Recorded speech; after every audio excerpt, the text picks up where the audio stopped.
siang kepada Bapak Adi Mursalin SEMM selaku dosen pengampu mata kuliah Manajemen Pemasaran 2. Sebelumnya saya akan memperkenalkan diri saya. Nama saya Antonia Widya Utami, NIM 18104166650. Saya dari kelas A2 semester 4. Baiklah, untuk mempersingkat waktu, langsung saja akan saya bacakan materi kali ini, yaitu materi mengenai teori memasuki pasar internasional atau pasar luar negeri. Perkembangan kondisi ekonomi yang ada saat ini menuntut kita untuk saling mengupdate terhadap perubahan lingkungan yang terjadi, baik lingkungan internal juga lingkungan eksternal. Lingkungan eksternal terdiri dari lingkungan ekonomi, hukum, sosial budaya, dan lain sebagainya. Keberadaan lingkungan eksternal sebagai suatu perusahaan tidak dapat diabaikan begitu saja, karena kesadaran pemasaran untuk mengetahui perkembangan kondisi lingkungan eksternal akan ikut serta dalam mempengaruhi program pemasaran yang tepat. Jika berbicara mengenai strategi, maka kondisi eksternal tentunya akan mempengaruhi strategi yang akan digunakan oleh perusahaan.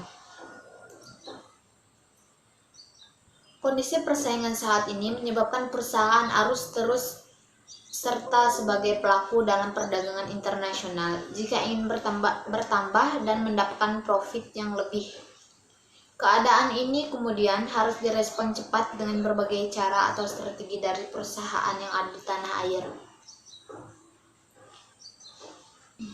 Beberapa strategi yang dapat dipergunakan untuk masuk ke pasar internasional adalah: yang pertama, lisensi. Merupakan strategi di mana lisensor memperbolehkan perusahaan asing untuk memproduksi barang mereka. Untuk perusahaan asing tersebut harus membayar royalti. Strategi ini merupakan strategi yang lebih memiliki risiko paling kecil dibandingkan strategi yang lain, namun tentu saja laba yang diperoleh tidak maksimal. Yang kedua, ekspor merupakan strategi di mana perusahaan menjual produknya ke luar negeri. Yang ketiga, franchising merupakan sebuah perjanjian kesepakatan antara seseorang yang memiliki bisnis untuk dipergunakan bisnisnya. Yang keempat adalah kontrak manufacturing.